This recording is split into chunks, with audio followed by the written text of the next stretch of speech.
Salut à tous les gens, aujourd'hui nouveau tuto Photoshop. On va faire petit background pour Twitter. Donc vous voyez, Twitter a changé son interface il y a quoi, il y a 2-3 jours, ou plus longtemps, une semaine. Et, euh, et donc voilà, donc c'est ce qui m'a donné l'idée de vous faire un petit tutoriel pour faire un background. Et donc voilà pour la petite anecdote, je m'étais créé pour la première fois un background Twitter il y a quoi, il y a 5 jours à peu près. Et le lendemain, Twitter a changé son interface, du coup mon truc est complètement coupé. Parce que les dimensions sont niquées. Euh, donc voilà, donc c'est un petit peu dégueulasse que le lendemain où j'ai fait mon premier background, que les dimensions se dégomment. Je crois pas que j'ai enregistré le truc en PSD, mais donc je pourrais pas forcément le modifier. Donc voilà, on s'en fout. Je pense que vous en foutez complètement. Vous voulez le tuto? Donc c'est parti. Donc on ouvre Photoshop. On va faire glisser le fichier PSD que je vais vous donner, donc le template vierge. Et donc, vous aurez ceci. Alors, je vais vous expliquer un petit peu au niveau des dimensions.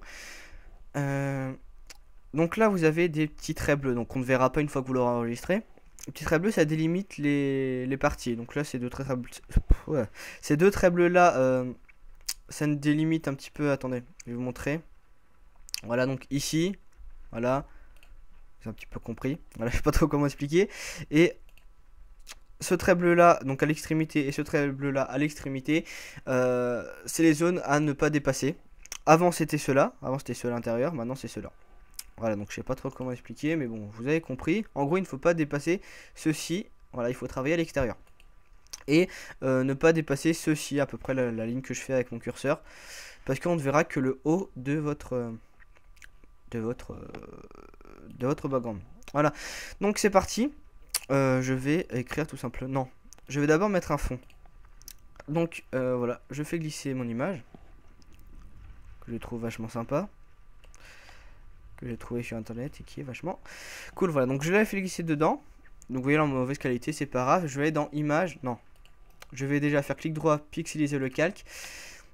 Image, réglage noir et blanc. Voilà, parce que j'ai envie que ça soit en noir et blanc tout simplement. Donc voilà, image, réglage noir et blanc. Après l'avoir pixelisé, on fait OK. Je vais baisser l'opacité. Voilà, comme ceci, pour qu'on le voit un petit peu moins.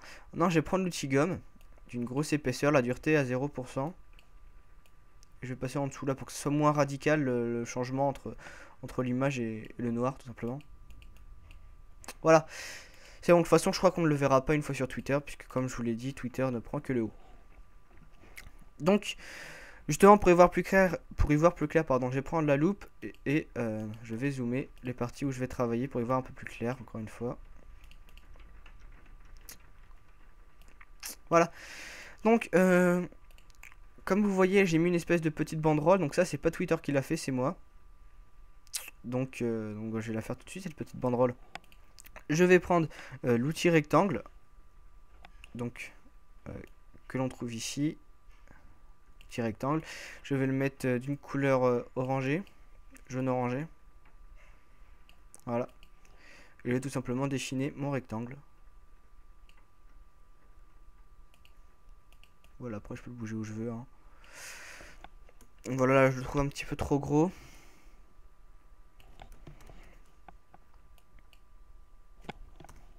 Bon, puis on va dire que c'est bon.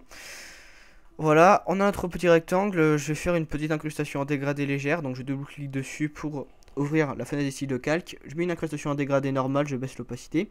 Je vais mettre une petite ombre portée. Une grosse taille d'une petite distance. Et je vais baisser l'opacité, voilà, comme ceci. Voilà, ça devrait être bon. Maintenant, bah, on va vraiment commencer à attaquer et on va mettre notre pseudo. Donc je vais prendre à peu près le même modèle que j'ai fait sur le mien de background. Donc c'est-à-dire à gauche, je vais mettre le logo et le titre. Et à droite, je vais mettre les liens où on peut me retrouver. Donc YouTube, Twitter, Skype. Et un petit texte pour dire. Voilà. Donc, je vais mettre un texte et je vais écrire. Tuto. Non, ça va vous saouler si j'écris tuto. Je vais écrire Twitter. Voilà. J'écris Twitter, je l'agrandis.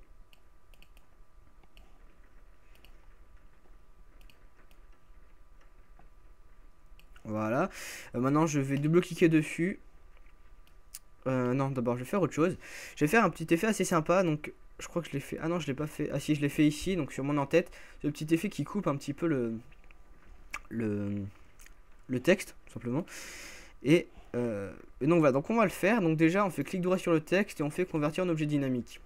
Maintenant, on va prendre l'outil lasso polygonal qui est ici. Donc le mien il bug un petit peu, mais bon, c'est pas grave. On va sélectionner une partie comme ceci. Voilà.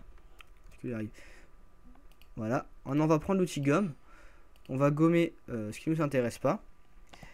Merde. Avant de gommer, on fait CTRL-C pour copier. Maintenant, on gomme. Et là, on va faire CTRL-V. Voilà. Comme ça, on a nos deux parties du texte en deux calques différents. Donc, comme ça, on peut le bouger comme on le souhaite.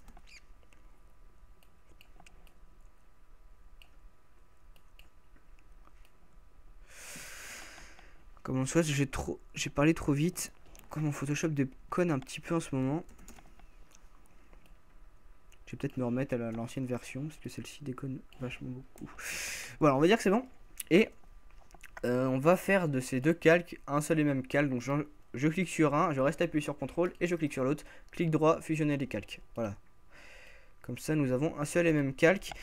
Je n'aurais pas dû faire ça, donc je vais faire CTRL ALT Z. Je voulais faire un petit effet sympa. Donc sur le calque, sur la partie que vous voulez, vous allez double-cliquer dessus. Incrustation couleur, vous allez mettre la couleur que vous souhaitez. Comme ça peut faire un changement de couleur. Et ça peut être vachement sympa, je trouve. Donc voilà, je vais mettre un blanc, voire gris, voilà. Voilà, comme ça donne un petit effet sympa. Et là, seulement maintenant, je vais en faire un seul et même calque. Voilà. Je vais maintenant double-cliquer dessus, faire une incrustation en dégradé. Et là, je vous ai expliqué une petite incrustation dégradée assez sympa. Je parle un peu vite, je vais me calmer. Donc, on double-clique dessus, on double-clique ici après. Et sur les crayons qui est blanc, on met du noir. On va créer un crayon, donc on clique là, tout simplement. Et on va le mettre blanc. Voilà. Tout simplement. Donc on fait OK et on baisse l'opacité. Voilà. Tout simplement, donc ça donne ce petit effet sympa. C'est très léger, mais c'est toujours plus agréable à regarder, je trouve. Donc après on peut mettre une ombre portée. Donc je double-clique dessus, ombre portée. Hein. Voilà, je modifie comme je le souhaite. Voilà. Je vais le descendre un peu. Voilà. Par contre, j'ai pas mis de logo. Donc ce que je vais faire, c'est que je vais chercher le logo Twitter sur internet. Comme si c'était mon logo tout simplement. Pour que ça rende un petit peu mieux au final. Logo Twitter. Hop.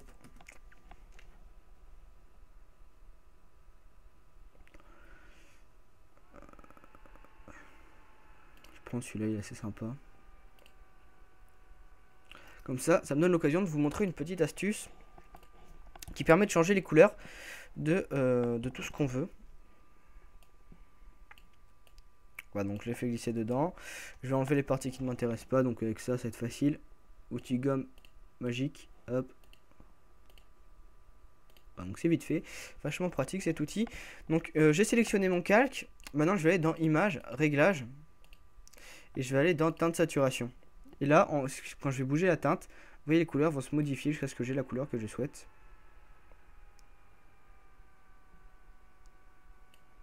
Voilà, vous avez juste à bouger teinte et la couleur va se changer tout simplement. Voilà, c'était une petite astuce qui peut vachement servir. Voilà, donc j'ai mis mon logo. Le texte, je vais le mettre en dessous quand même.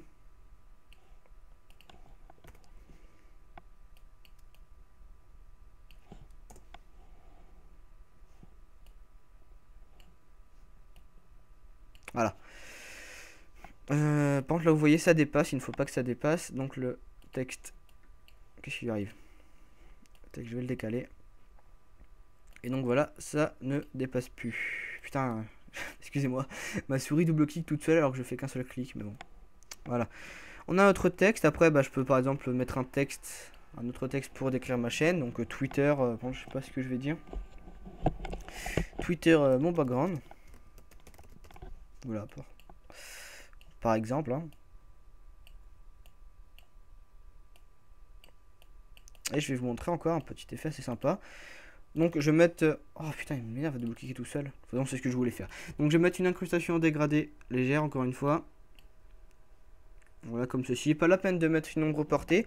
Je vais dupliquer mon calque. Donc je fais CTRL-J sur mon calque. Je vais mettre celui que j'ai dupliqué en dessous.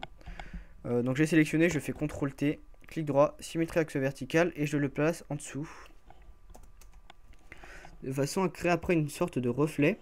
Quand je vais baisser l'opacité. Voilà. Et un reflet encore plus sympa quand je vais prendre l'outil gomme. Mettre la dureté à 0%. Prendre la taille qui convient. Oula, qu'est-ce qui arrive? Prendre la taille qui convient et je vais passer en dessous. Tout doucement comme ceci. Et voilà. Donc ce petit effet est fait. Voilà, simplement. Donc voilà, après je peux rajouter des petits effets de fumée. Donc là ça va être pour les GFX quand GFX pack. Là je peux pas vous passer tous ces effets là. Mais je peux mettre par exemple des effets de fumée. Donc d'ailleurs à ce propos, j'ai peut-être faire un GFX pack dans pas très longtemps sur ma chaîne. Où justement je vais vous passer des ressources que j'ai. Donc que je retrouve la fumée. Voilà. Je mets la fumée. Je vais le placer par-dessus tout.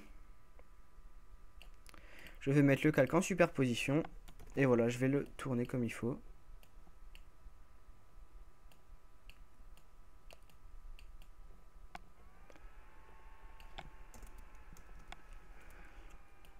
Je peux baisser l'opacité si je veux que la fumée soit moins visible.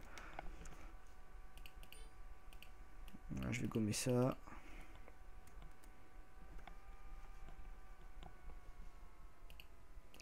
Je vais gommer ça aussi parce que ça fait tout droit. Je vais le dupliquer, donc CTRL-J encore une fois, voilà. Voilà, donc voilà. On a notre première partie du tableau. Donc voilà, après ça va être beaucoup plus simple. On va tout simplement mettre des petites informations sur nous. Donc par exemple notre Facebook, notre chaîne YouTube, etc. Je vais vous montrer en une seule fois.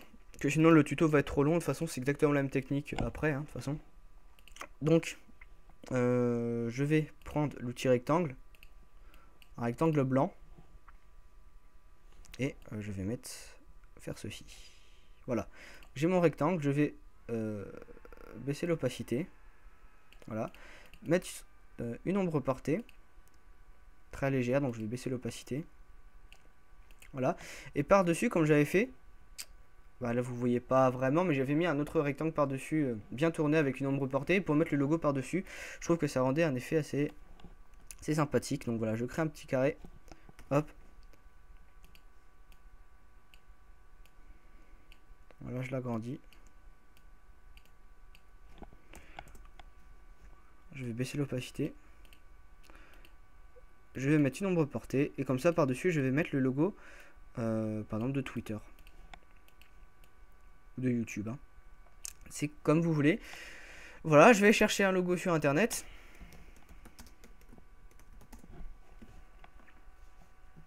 Je suis à combien de temps de vidéo là? Ouais, c'est un petit peu long. Excusez-moi, je parle un petit peu trop. Donc je vais chercher mon logo. Voilà, donc je mets YouTube. Voilà, je prends celui-là. Je la mets dedans. Je vais prendre l'outil gomme magique. Et ouais. Donc pour que ça gomme un petit peu mieux, enfin comment dire. Si par exemple vous avez du noir et que vous voulez pas que ça gomme le noir, enfin le gris foncé, vous baissez la tolérance tout simplement. Bon, voilà, 15, qu'est-ce que ça va donner?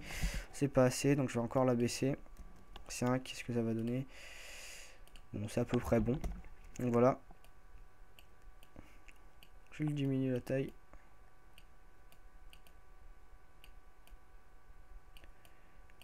Je le place comme je veux, voilà. Et donc là, je peux par exemple écrire NextFX, parce que c'est le lien de ma chaîne YouTube. Voilà, en rouge, comme YouTube.